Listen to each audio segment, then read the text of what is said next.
कल क्या पढ़ाया था मैंने? हम आपसे बात नहीं करेंगे, हटो हटो। ना ना ना ना ना, हम आपसे बात ही नहीं करेंगे।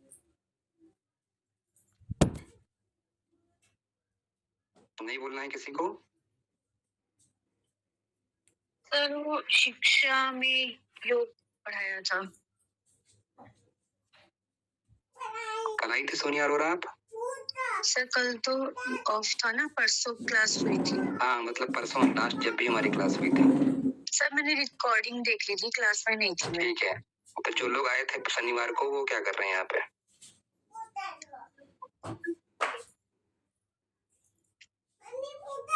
शनिवार को जो आए थे वो बताएं क्या क्या पढ़ाया था हमने। कुछ लोग आए थे, मैं नाम नहीं लेना चाह रहा हूँ, यहाँ पर दिख रहे हैं मुझे।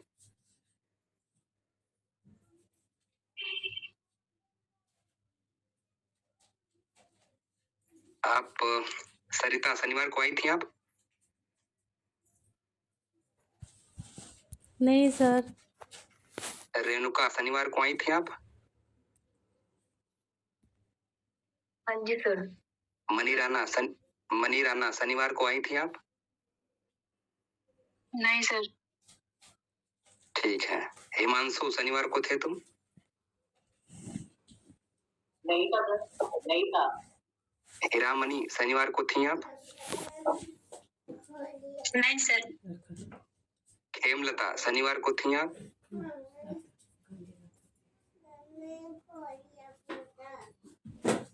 शनिवार को थी हेमलता आप?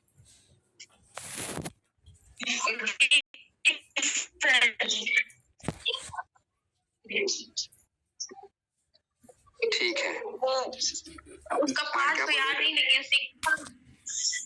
उसका पाठ तो याद नहीं, पर पढ़ाए थे सर, ना वो नहीं लिख पाई। जो लोग आते हैं वो विशेष ध्यान रखा करें। जी सर, जी सर। ठीक है। तो आज जो मैं आपको बताने वाला हूँ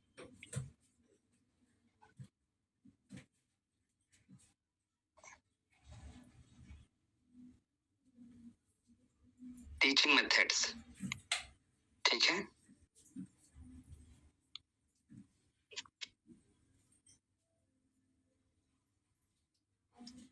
इसकी चर्चा मैं करूंगा, इस विषय की, ठीक है। तो जो भी लोग अभी यहाँ पर हैं वो थोड़ा सा देख लेंगे, क्योंकि मैं हो सकता है कल पूछ लूँ आज क्या पढ़ा रहा हूँ, ठीक है। तो इसका भी ध्यान रखेंगे कि कैसे कैसे क्या क्या चीजें हैं।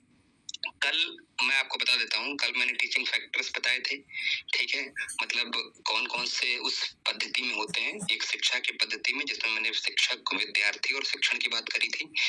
फिर मैंने उससे पहले कई सारी नीतियों की चर्चा करी थी अपना, कौन कौन सी नीति में, आयोग में, या एक तरीके से योग का क्यों लाया गया, मूल्यांकन विधियां, यानी मूल्य जो होती है, मूल्य आधारित शिक्षा, उसकी चर्चा हमने करी थी। अब यहाँ पर हमने जब शिक्षण की बात करी तो शिक्षण विधियों का जानना बहुत नितांत है, क्योंकि बिना टीचिंग मेथड्स को जाने आप किसी चीज को बता नहीं सकते, समझा नहीं सकते। स्वयं समझना अलग मैटर होता है, लेकिन जब दूसरे को बताने की बात करते हैं तो वहां पर कुछ मेथड्स का उपयोग में लाना बहुत इंपॉर्टेंट है, जिसमें टीचिंग मेथड्स उनमें से एक है, ठीक है। तो जब हम टीचिंग मेथड्स की बात करेंगे तो कहीं ना कहीं इनके प्रैक्टिकल एस्पेक्ट को भी आपको ध्यान में रखना है कि आप अगर एक वक्ता बनते हैं, एक प्रवक्ता बनते हैं, एक शिक्षक बनते हैं, तो आप किस तरीकों को अपना सकते हैं, आपको कौन सी सुटेबल लगती है, इसका भी आप विशेष ध्यान रखते चलेंगे। उससे पहले सबसे पहले हम बात कर लेते हैं कि जब हम कोई चीज पढ़ाते हैं तो उससे सामने वाले को प्राप्त क्या होता है, उसको बोलते हैं अधिगम। एक तो हम अभी बात करेंगे शिक्षण, दूसरा हम बात करेंगे अधिगम। शिक्षण का मतलब है टीचिंग, अधिगम का मतलब है लर्निंग, है ना। लर्निंग दोनों की होती है, पढ़ाने वाले की भी होती है और पढ़ने वाले की भी होती है। लर्निंग कभी भी एक तरफा नहीं होती है, जो सामने वाला बताता है उसको भी सारी चीजें रिकॉल होती हैं और उसका भी दिन प्रतिदिन अभ्यास बनता चला जाता है। और जो सामने बैठे होते हैं वो नवीन विद्यार्थी होते हैं, जिसको उस विषय के बारे में जानकारी नहीं है, उनके लिए तो कई सारी बातें अधिगम के रूप में सीखने योग्य होती हैं। टीचिंग इज एन आर्ट, आप सभी जानते हैं, एक कला होती है, ठीक है। शिक्षा को प्रदान करना, किस तरह से आप शिक्षा प्रदान करते हैं, शिक्षण सिखाते हैं, ये शिक्षण होता है। दो अर्थ होते हैं। आप चूंकि ये जो बातें हम अभी बता रहे हैं, ये मैंने पहले भी आपसे कहा था कि बहुत सारी बातें फर्स्ट पेपर की भी सम्मिलित हैं, इसलिए ये यूनिट काफी महत्वपूर्ण है, क्योंकि फर्स्ट पेपर के फर्स्ट यूनिट का भी रिकॉल होता है टीचिंग मेथड्स के जो यूनिट है। अब आप इसमें अगर देख रहे हैं तो दो रूप से बताया गया है, एक तो संकुचित अर्थ में और एक विस्तृत अर्थ में। संकुचित अर्थ समझते हैं जब हम फॉर्मल स्टडी की बात करते हैं, व्यापक अर्थ समझते हैं जब हम इनफॉर्मल स्टडी की बात करते हैं। अब जैसे संकुचित अर्थ है, संकुचित अर्थ में अधिगम का मतलब क्या है? आप एकेडमी में आते हो, साथ में जुड़ते हो, आकर्षित आते हैं, 1 घंटे पढ़ा के चले जाते हैं। ये कौन सी स्टडी हुई? संकुचित स्टडी।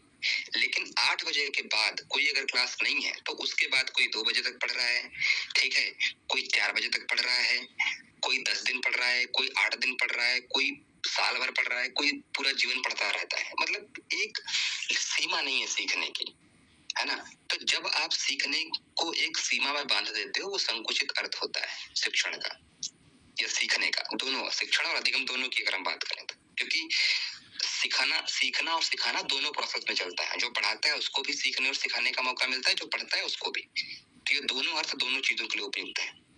एक, जब आप फॉर्मल स्टडी करते हो, कहीं संस्थान में जुड़ते हो, आप कहीं डिग्री, मास्टर, ग्रेजुएशन करते हो, वो एक संकुचित अर्थ में। औपचारिक अध्ययन होता है, आपकी ड्रेसिंग सेंस होता है, एक सिलेबस होता है, और उसके लिए आप निश्चित समय में आपको डिग्री प्रदान की जाती है और आप एग्जाम देते हैं, फिर वहां से पास होके निकलते हैं। संकुचित अर्थ। व्यापक अर्थ में आप जीवन भर सीखते रहते हैं। कभी आप कहीं वक्ता देने चले गए, वहां से आपने सीख लिया, कभी किसी परिस्थिति से आप सीख लेते हो, कभी किसी चीज से आप सीखते हो, कभी अपने छोटों से आप सीखते हो, कभी अपने बड़ों से आप सीखते हो, तो वो सारी चीजें, ठीक है।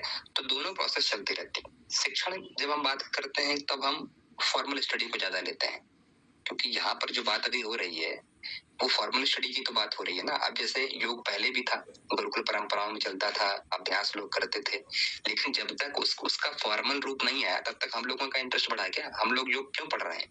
नेट जेआरएफ आया तभी तो पढ़ रहे हैं। अगर ना आता तो योग में कौन इंटरेस्ट दिखा रहा था? इतना युवा योग में इंटरेस्ट नहीं दिखाता। इसका मतलब क्या? फॉर्मल स्टडी में कोई चीज आने पर उसकी वैल्यू बढ़ जाती है। इसकी चर्चा मैंने कल भी करी थी, ठीक है। अब जैसे मान लीजिए कि बहुत सारे अल्पसंख्यक होते हैं, बहुत सारे ऐसे जनजाति और उस तरीके के लोग होते हैं, जब तक उनको मुख्य धारा से समाज के नहीं जोड़ा जाता है, उनकी वैल्यू नहीं बढ़ती है, वरना उनको लोग तिरस्कार की दृष्टि से देखते हैं कि ये तो आदिवासी हैं, ये इस तरीके से हैं। लेकिन जब उनको समाज की मुख्य धारा से जोड़ लिया जाता है तो उनकी वैल्यू बढ़ने लगती है।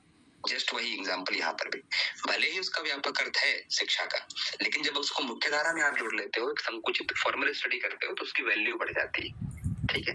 जैसे एक दूसरा एग्जांपल, आप जिस पद पे हैं उस पद की एक गरिमा होती है कि इस पे एक फॉर्मल ड्रेसिंग सेंस होता है। जिस दिन आप फॉर्मल ड्रेसिंग सेंस पहन के जाते हो, लोग आपको रिस्पेक्ट दृष्टि से देते हैं, लेकिन जिस दिन आप इनफॉर्मल चले गए, सिविल में चले गए, ऐसा ही कुछ पहन के चले गए, तो लोग आपको बोलते हैं कि ये सारी चीजें। लेकिन प्रभाव दोनों का अलग अलग है। एक में आप बंधते नहीं है, दूसरे में आप बंध के रहते हैं, इतना अंतर है बस। एक में आपको सिलेबस दे दिया जाता है, उतना पढ़ना है आपको, और एक सीमा के अंतर्गत पढ़ना है, और एक में कोई सिलेबस नहीं, कोई कुछ नहीं, आपको नए नए पाठ जीवन भर कुछ ना कुछ सिखाते रहते हैं, ये सारी चीजें।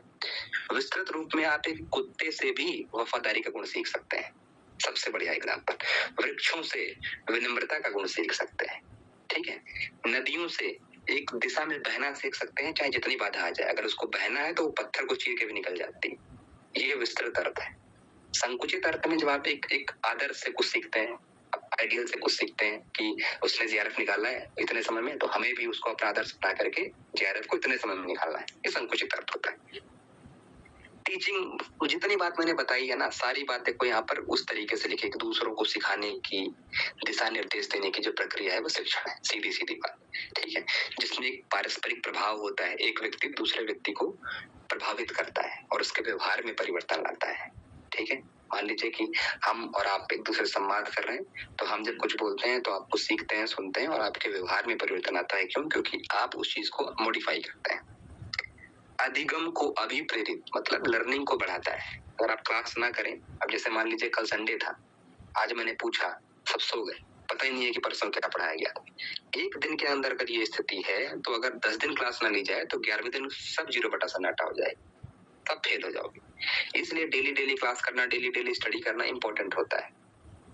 मैं आपको बिल्कुल, आपका भी अपना अनुभव होगा, 1 महीने पढ़ो, अगले 10 दिन ना पढ़ो। मेरी एक बात से आप सब सहमत होंगे कि पूरी महीने की मेहनत बर्बाद हो जाती है, गुड़ गोबर हो जाती है, फिर हमको शुरू करना पड़ता है। अगर आपने 10 दिन छोड़ दिया तो आप सभी इस बात से सहमत होंगे जिन्होंने अनुभव किया हो, ठीक है। इसीलिए रेगुलर स्टडी बहुत इंपॉर्टेंट है। तो वही चीज है कि यहाँ पर अभिप्रेरित मतलब मोटिवेशन, डेली मोटिवेशन चाहिए कि भाई पढ़ना है तो करना है, ये सारी चीजें। इसके लिए टीचिंग फैक्टर्स इंपॉर्टेंट है। अगर टीचर ढंग से पढ़ाएगा नहीं तो लोगों को इंटरेस्ट पैदा नहीं होगा, लोग पढ़ेंगे नहीं, छोड़ देंगे, ठीक है। तो इसलिए शिक्षण की जो विधियां हैं वो बहुत इंपॉर्टेंट है। ये भूमिका चल रही है कि शिक्षण की विधियां क्यों इंपॉर्टेंट है। तो भाई साहब शिक्षण की विधियां इसलिए इंपॉर्टेंट है ताकि शिक्षा में, पढ़ने में, पढ़ाने में इंटरेस्ट बना रहे। अब मान लीजिए मैं तरीके से ना पढ़ाऊं तो आप क्लास ही नहीं ज्वाइन करोगे, यार ठीक है यार पीपीटी आ जाएगी देख लेंगे, ठीक है। लेकिन जब कोई विद्यार्थी शिक्षक तरीके से पढ़ाता है तो टीचर लाइव क्लास में भी आते हैं, विद्यार्थी लाइव क्लास में भी आते हैं कि कुछ नई बातें सीखने को मिलेगी। तो इसलिए शिक्षण विधियां इंपॉर्टेंट, क्योंकि टीचर की रिस्पॉन्सिबिलिटी बनती है कि इन मेथड्स का इस्तेमाल करें। कौन कौन सी विशेषताएं हैं एक अच्छा शिक्षण अगर होता है तो क्या क्या विशेषताएं, देखो ये विशेषताएं जो लिखी हैं ये सैद्धांतिक बातें हैं। व्यवहारिक बातों में इनसे अतिरिक्त भी टीचिंग आपको बहुत कुछ सिखाता है, जैसे सहयोगात्मक है, सुझावात्मक है, प्रेरणादायक है, प्रगतिशील है, अनुभव को ध्यान में रखता है और कमियों का पता लगाता है। अब मैं आपको समझाता हूँ एक करके। मान लीजिए कि आपके समक्ष ऐसे कोई विद्यार्थी आए जो जिनकी बैकग्राउंड वैसा नहीं है। योग में बहुत सारे विद्यार्थी बीटेक करके आते हैं, बहुत सारे विद्यार्थी एनिमेशन करके आते हैं, बहुत सारे विद्यार्थी फिजिक्स, केमिस्ट्री, मैथ से ग्रेजुएशन करते हैं, पोस्ट ग्रेजुएशन योगा से करते हैं। उनका कोई बैकग्राउंड नहीं है योगा का, ठीक है। वो पतंजलि का पी भी नहीं जानते हैं शुरुआती समय की अगर हम बात करें तो वहां पर आपको ये ध्यान रखना है कि जिस भाषा में उनको समझ में आता है, शिक्षक की ये रिस्पॉन्सिबिलिटी है कि अगर आप पतंजलि पढ़ाते समय केमिस्ट्री के रिएक्शंस को ऐड कर सकते हैं, अगर आप श्रीमद् भगवद गीता पढ़ाते समय आपको फिजिक्स के एग्जाम्पल के साथ जोड़ के बता सकते हैं, अगर आप उपनिषद पढ़ाते समय कुछ कॉमर्स के एग्जाम्पल्स भी ऐड कर सकते हैं, कॉमर्स के विद्यार्थी हैं तो इससे बेहतर और कुछ हो ही नहीं सकता है। मतलब उनकी पूर्व ज्ञान के अनुभवों का इस्तेमाल करके आपने जो है चीजों को बताया, ठीक है। क्योंकि सबकी सीमा अलग अलग होती है समझने की। क्लास में टॉपर 1-2 ही होते हैं, ठीक है, नंबर सबके अच्छे आते हैं, ऑन एवरेज विद्यार्थी सब, लेकिन टॉपर 1-2 होते हैं। ऐसा क्यों होता है? क्योंकि वो समझने में थोड़ा सा इम्पोर्टेंस देते हैं, ठीक है। तो अब एक टीचर की रिस्पॉन्सिबिलिटी है कि जरूरी नहीं है कि टॉपर कोई से पढ़ाया जाए। भाई जो पीछे का विद्यार्थी है जो ऑन एवरेज आता है उनकी कमियों का भी पता लगाया जाए। पता लगे आप आगे की लाइन समझ रही है, ठीक है, पढ़ा के चले गए, पीछे के लोग बात कर रहे थे उनसे कोई फर्क नहीं पड़ा आपको। सबका अटेंशन आपको देख लेना है, क्योंकि जब वहां पर कोई विद्यार्थी पढ़ने आता है तो आप सबके लिए समानता का भाव रखते हैं। तो ये भी अच्छी टीचिंग का ही एक कैरेक्टरिस्टिक्स है। और उसमें हर जिम्मेदारी टीचर की जरूरी नहीं है भाई, बहुत जिम्मेदारी विद्यार्थियों की भी जरूरी होती है। कुछ लोग तो अभी मैं क्लास मैनेजमेंट में बात करूंगा, इसकी एग्जांपल अभी दे देता हूँ, सारी बातें यही लिखी हैं। कुछ इतने गधे भी होते हैं जो क्लास को डिस्टर्ब करने का प्रयास करते हैं। सिलेबस में मेंशन है विघ्नकारी तत्वों का प्रबंधन, ऐसे लोगों को कैसे मैनेज करोगे? ये भी टीचर को आना चाहिए, ठीक है।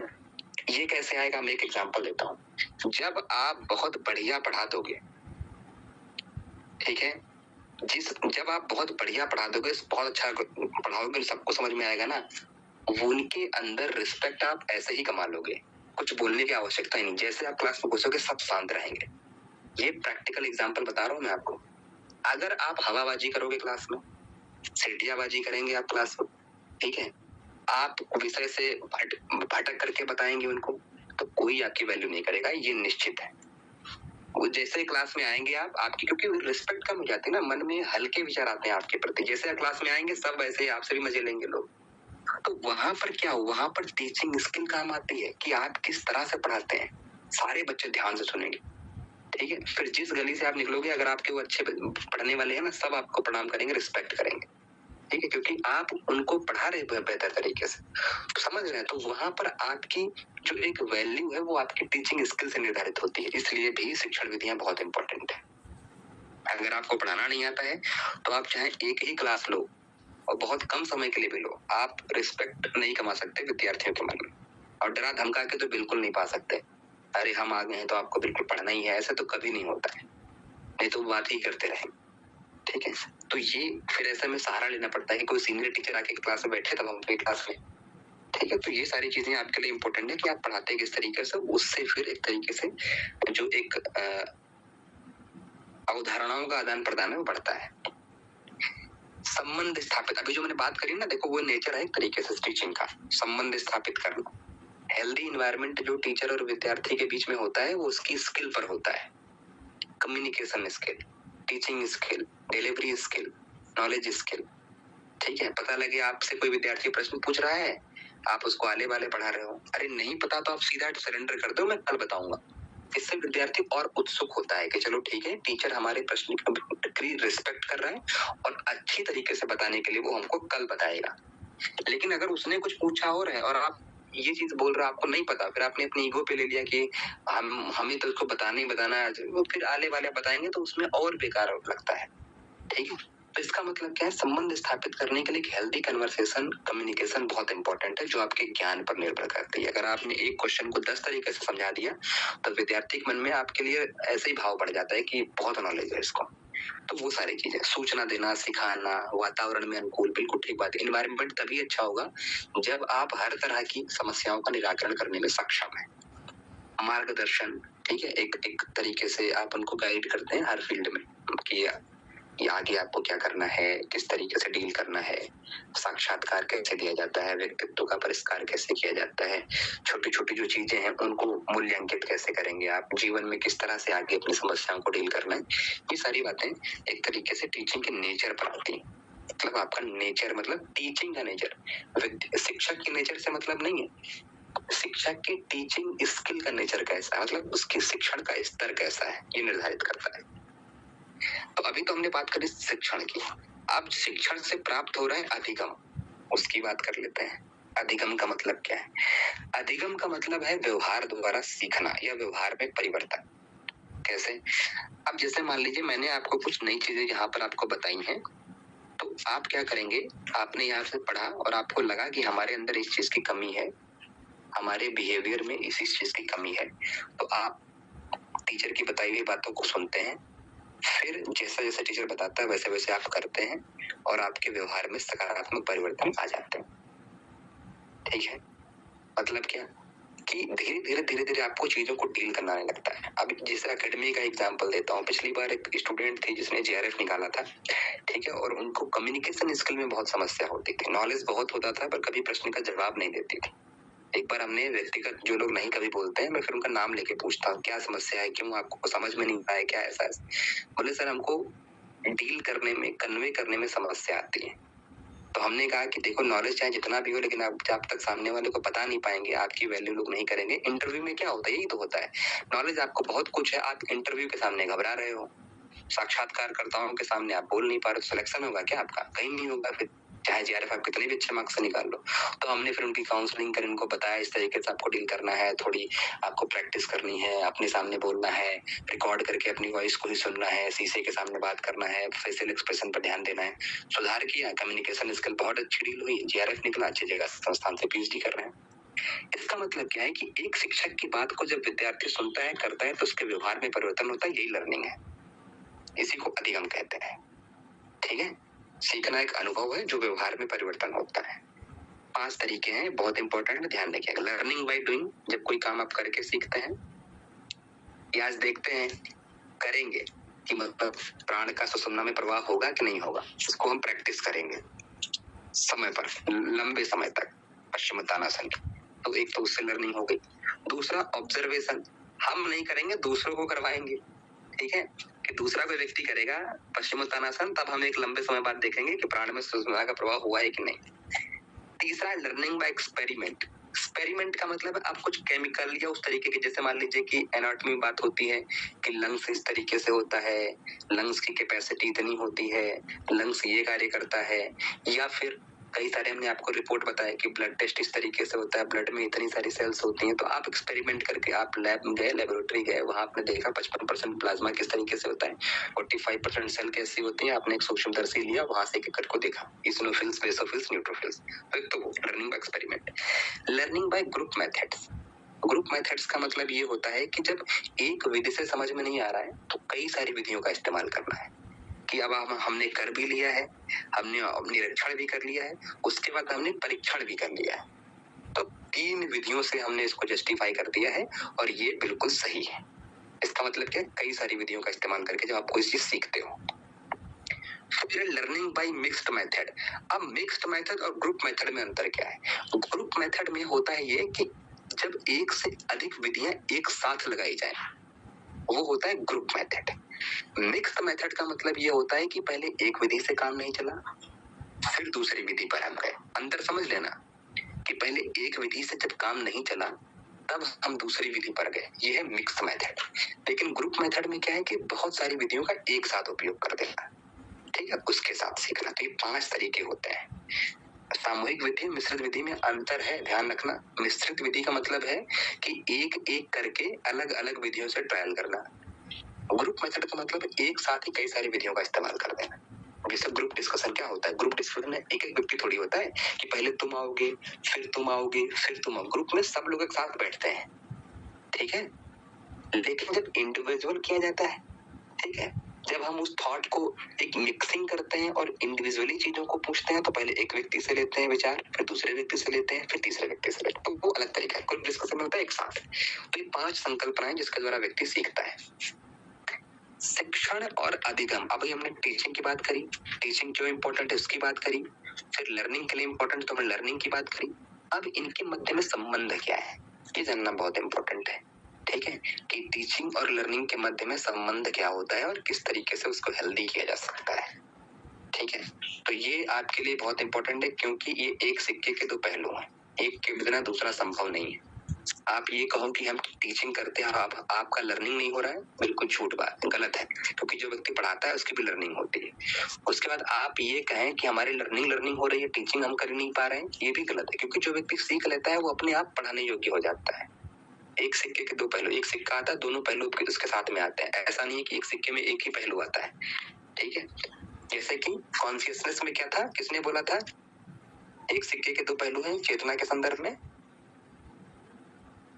चीज किसने बोली थी?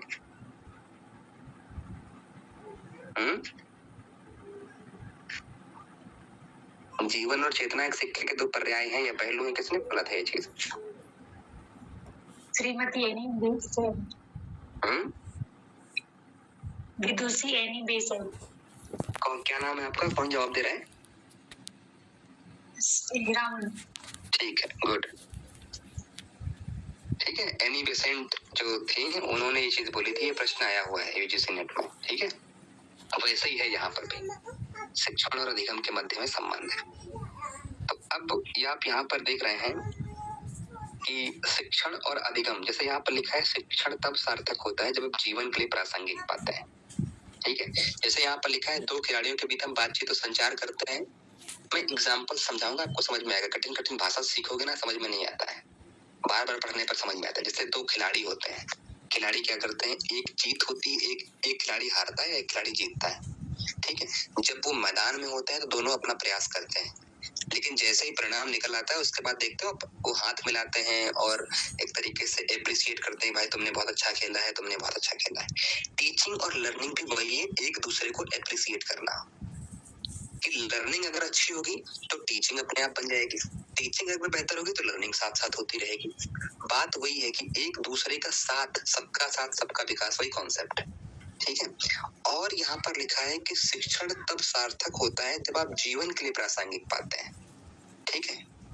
जैसे हम देखते हैं बहुत लोग विषय वस्तु को सीखने में लगे रहते हैं, तो हम पाते हैं कि हमारी समझ गहरी है और हमारी शिक्षा बेहतर है, ये तो ठीक है, जो मैंने यहाँ पर स्टेटमेंट किताबी ज्ञान का पढ़ दिया। लेकिन जब तक उसका जीवन में कोई उपयोग नहीं है, मैंने आपसे क्या बोला, पढ़े लिखे आप बहुत हो, लेकिन एक चीज अगर आपसे कोई मित्र मांग लेता है और फिर आप उसको नहीं देते हैं, ठीक है।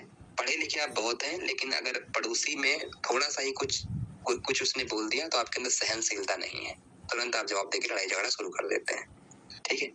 पढ़े लिखे आप बहुत हैं, लेकिन खेत में अगर किसी ने हल्का सा भी कुछ ऐसा कर दिया गलती से, जानबूझ के करे तो विद्रोह करना चाहिए। पढ़ाई लिखाई का मंत्र भी होता है कि दबना भी नहीं है, लेकिन गलती से किसी कुछ हो गया और क्षमा याचना कर रहा है, फिर भी आप अपना प्रभुत्व जमाने के लिए, अपना अहंकार प्रदर्शन करने के लिए आप लड़ाई झगड़ा कर देते हैं। जीवन के लिए उस पढ़ाई का कोई महत्व है, कोई मोल नहीं रह जाता, ठीक है। एक मुझे और कोटेशन पंडित श्री राम शर्मा जी का याद आ रहा है, उन्होंने कहा है कि पढ़ाई का सब मोल नहीं रह जाता जब आपके द्वारा फेंका गया कचरा कोई अनपढ़ व्यक्ति उठाता है, कितनी इंपॉर्टेंट, कितनी गहरी बात है कि शिक्षा का तब महत्व नहीं रह जाता जब आपके द्वारा फेंका गया कचरा अगले दिन कोई अनपढ़ व्यक्ति उठाता है। बताओ, लर्निंग अधिगम में इससे बेहतर बात और कोई हो ही नहीं सकती। पता है कि गीला कचरा कहाँ फेंकना है, सूखा कचरा कहाँ फेंकना है, जगह जगह नगर निगम, नगर पंचायत, ग्राम पंचायत, नगर पालिका के लगे रहते हैं, ठीक है, फिर भी हम फेंकते हैं, फिर हम सरकार को दोषी ठहराते हैं कि सड़कें गंदी, करने वाले तुम, दूसरे वाले, वही चीजें। तो जब तक जीवन कोई प्रासंगिक नहीं, जो चीज आप पढ़ते हो उसको अप्लाई करना है, वही तो योग के अनुप्रयोग है। ये यूनिट क्या कह रही है?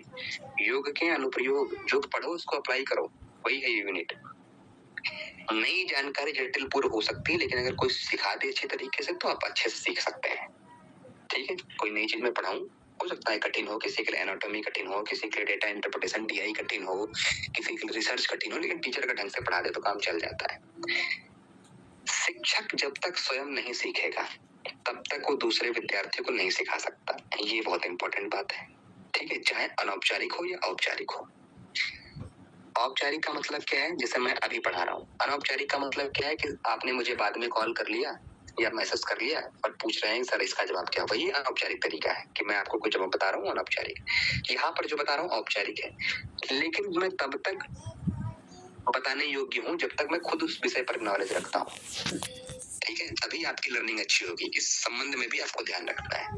ठीक है, फिजिक्स के टीचर से आप अगर कॉमर्स की बातें करो तो कोई मतलब नहीं। योग के शिक्षक से आप केमिस्ट्री की बातें करो, पूछो जवाब, क्या मतलब है? कोई तार्किक बात रही? मतलब लर्निंग आप किससे ले रहे हो ये भी आपको डिसाइड करना है। उसको उस विषय का ज्ञान है कि नहीं, ये चीज इंपॉर्टेंट है। शिक्षण सीखने को गति दे सकता है, अधिक केंद्रित और प्रासंगिक बना सकता है। बिल्कुल ठीक बात है। अगर पढ़ा अच्छा देते हो तो लर्निंग अच्छी होती है, प्रासंगिक होती है। ठीक है, मतलब जीवन के अनुकूल होती है। तो ये बातें भी आपको यहाँ पर ध्यान रखना है। शिक्षण और अधिगम के मध्य में ये संबंध होता है। अब यहाँ पर कितनी बात आप तक समझ में आई, पहले ये बताओ, उसके बाद मैं अगला विषय शुरू करूँ। इतनी बात क्लियर है सबको? टीचिंग लर्निंग, ये सर क्लियर है सबको? जी सर। ठीक है, ठीक है। अगर माइक बोलने में यहाँ आपको शर्म आती है तो JRF निकल भी जाएगा ना, तब भी कहीं नहीं सिलेक्शन होगा। ये सच है। जब तक आप मुखर नहीं होगे, प्रखर नहीं होगे, बोलने में आगे तेज तर्रार नहीं होगे, आपकी रिस्पेक्ट दुनिया नहीं करेगी, ये ध्यान रखना। ठीक है, नेता भले ही कितने निरीक्षण हो, अनपढ़ हो, लेकिन उनको बोलना इतना अच्छा आता है ना, तो वो देश के सर्वोच्च पदों पर बैठ जाते हैं। ये ध्यान रखना। ये मेरी बात बहुत सत्य है। आप कितने ही पढ़े लिखे हो, लेकिन जब आप बोलेंगे नहीं, जवाब नहीं देंगे, बातचीत नहीं करेंगे तो कोई मतलब नहीं है। ठीक है, कहीं सिलेक्शन नहीं होता। आजकल सब इंटरव्यू होता है, PT, पर्सनालिटी टेस्ट, साक्षात्कार। कहीं प्राइवेट में भी जाओगे तो इंटरव्यू होता है, वहां नहीं बोलोगे तो क्या मतलब, घर पे बैठो। इसलिए इंपॉर्टेंट है। मैं जो बताता हूँ ना, बीच में पूछता हूँ, इसका मतलब क्या है? बोलो, जवाब दो। अभी अगर एक दो लोगों ने बोला था कि मैं क्लास में आए थे, ठीक है, और उन्होंने एक दो लोगों ने बोला, सोनिया अरोड़ा ने बचा लिया आपको। सोनिया अरोड़ा ने बोला सर अच्छी पढ़ाई थी, वरना आज क्लास में नहीं रखने वाला था। मेरा दिमाग इतना खराब हो गया था, मैं 10 बार पूछ रहा हूँ मैं क्या पढ़ाया था। ठीक है, तुरंत अगली बार से मैं यही करूंगा। अगर मैंने कल से पूछा कि मैं क्या पढ़ाया हूँ और अगले 2-3 मिनट तक जवाब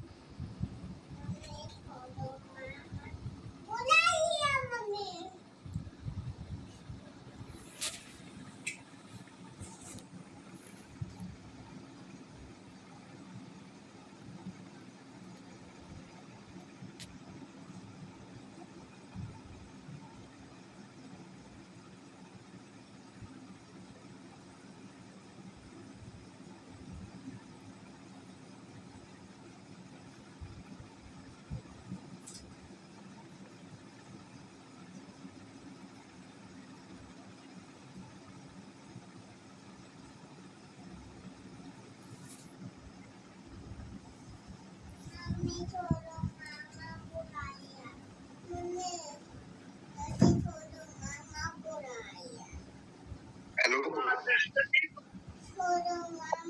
किसी को आवाज आ रही है सर की? नहीं आ रही है।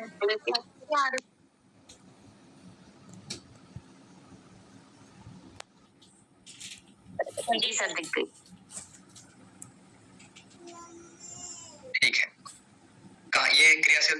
था?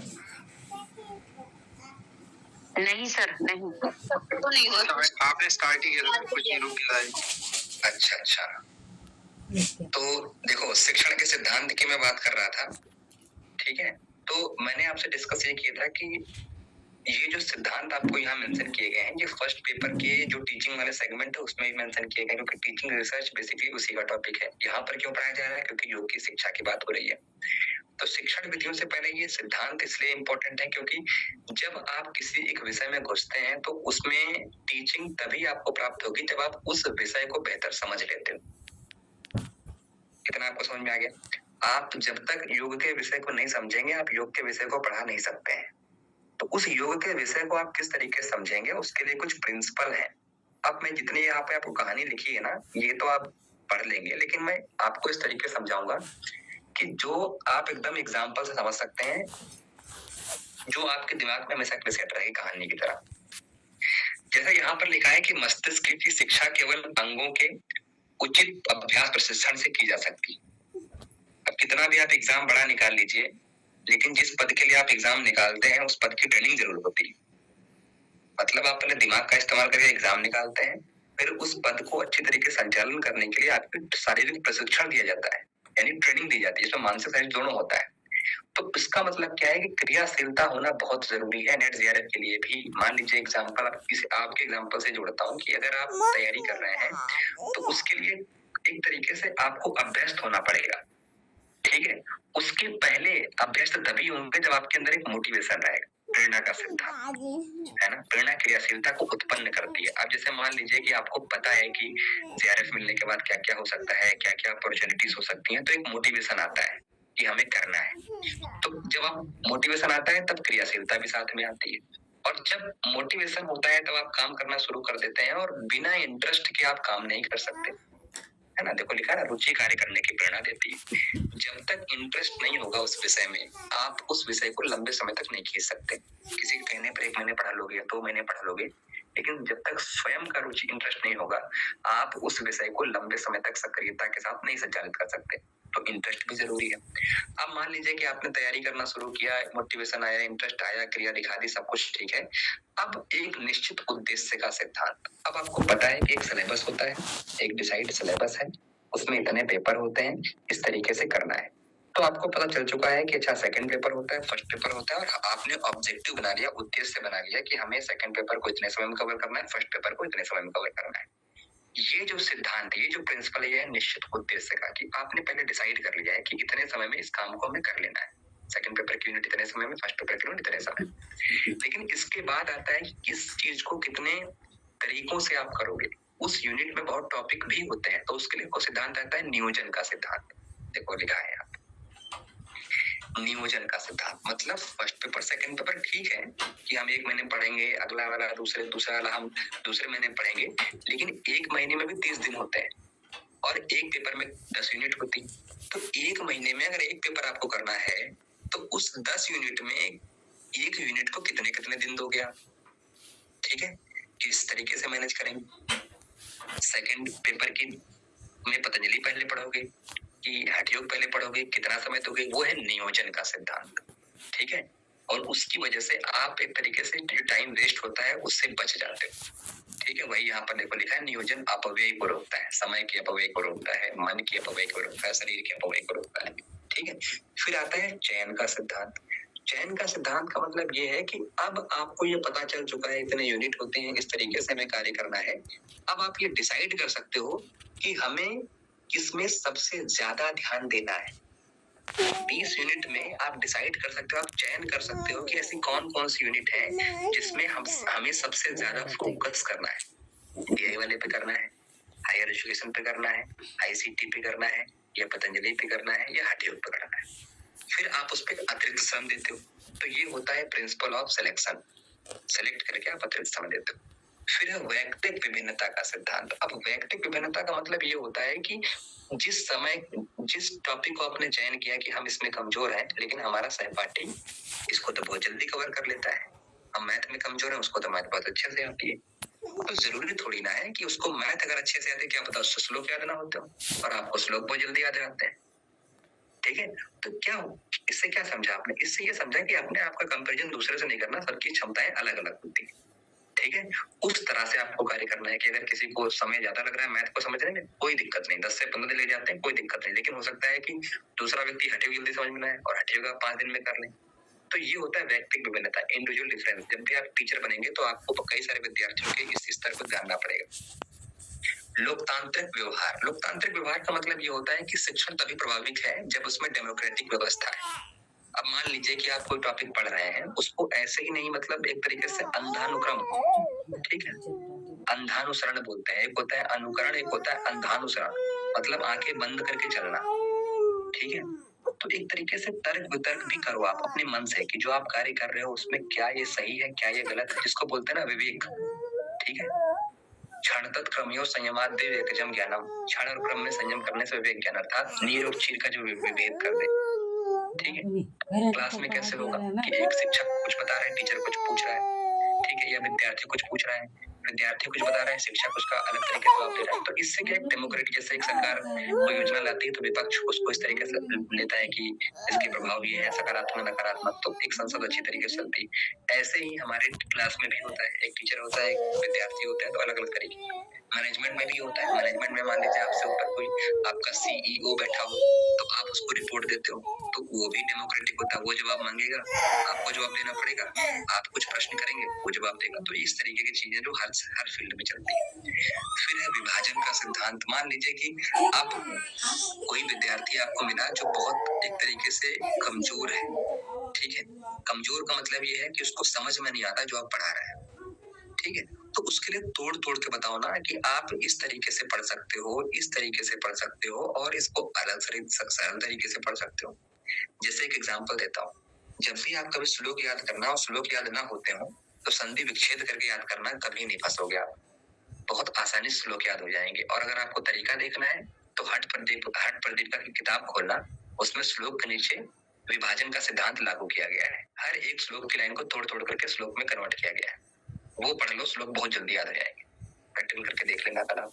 ठीक है, तो ये है हठ प्रदीपिका में प्रिंसिपल ऑफ डिवाइडेशन का रूल इस्तेमाल किया गया है। हर एक श्लोक को तोड़ा गया है। देखा किसी ने श्लोक के टूटे हुए हिस्से को? Yes sir. हाँ, उससे जल्दी याद होता है कि नहीं?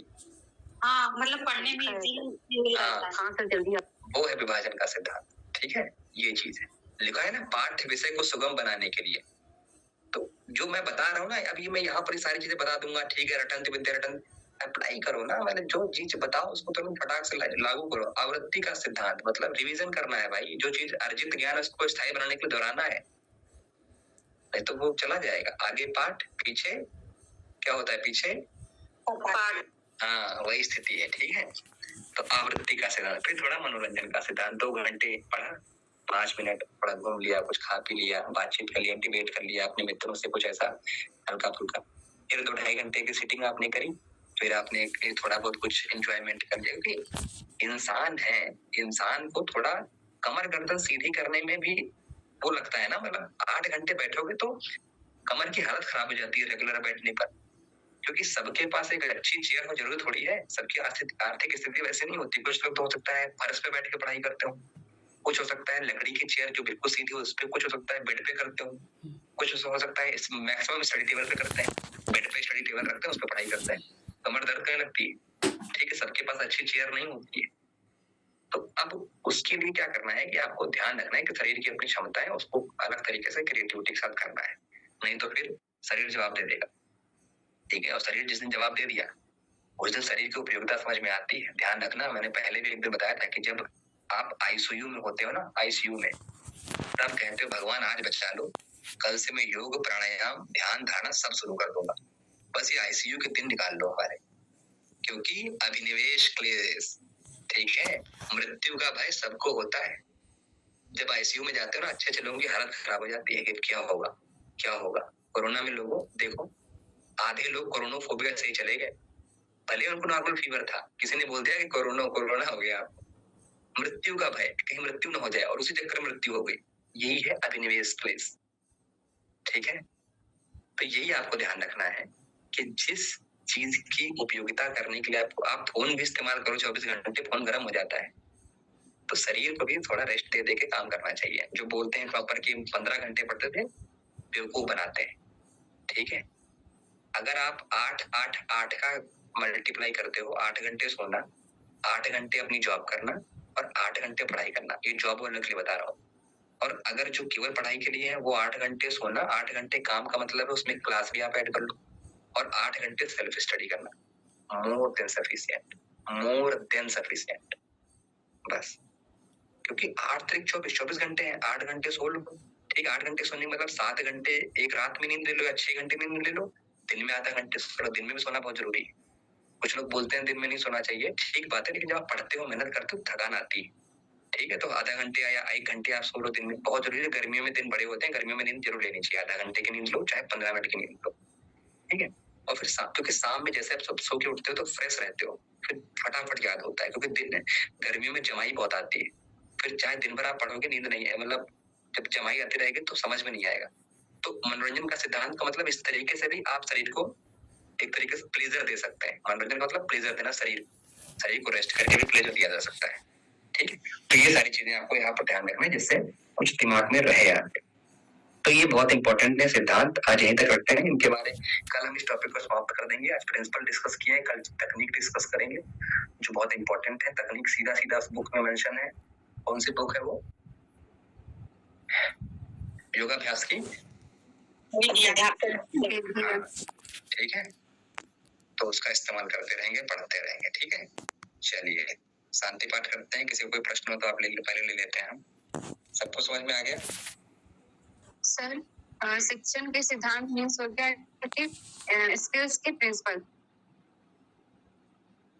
शिक्षण के सिद्धांत, एक्सक्यूज मी प्रिंसिपल, क्या बोल रही हो? स्किल्स। स्किल्स? सर, शिक्षण का मतलब स्किल होता है ना? हाँ, तो ये मतलब स्किल्स को इम्प्रूवमेंट करने के लिए इतने सारे प्रिंसिपल्स हैं। बिल्कुल बिल्कुल, ठीक है। यस। हाँ, स्किल इम्प्रूव होती है प्रिंसिपल से, कुछ चीजें आपको करनी पड़ती। ठीक है, चलिए, और किसी का कोई प्रश्न? ध्यान रखेंगे कल से। ठीक है, दिमाग बहुत खराब हुआ है मेरा आज। कल से जब मैं पूछूं कि कल मैंने क्या पढ़ाया था, नहीं बताओगे अगले 2-3 मिनट तक, क्लास नहीं लूंगा मैं, और ये मैंने रूल बना दिया है। ठीक है, सब लोग सहमत हैं इस बात से? ये सर, हाँ, मतलब इस माने पढ़ के आओगे। ठीक है, चलिए शांति पाठ। ओम विश्वानि देव सवितर दुर्तानि परासो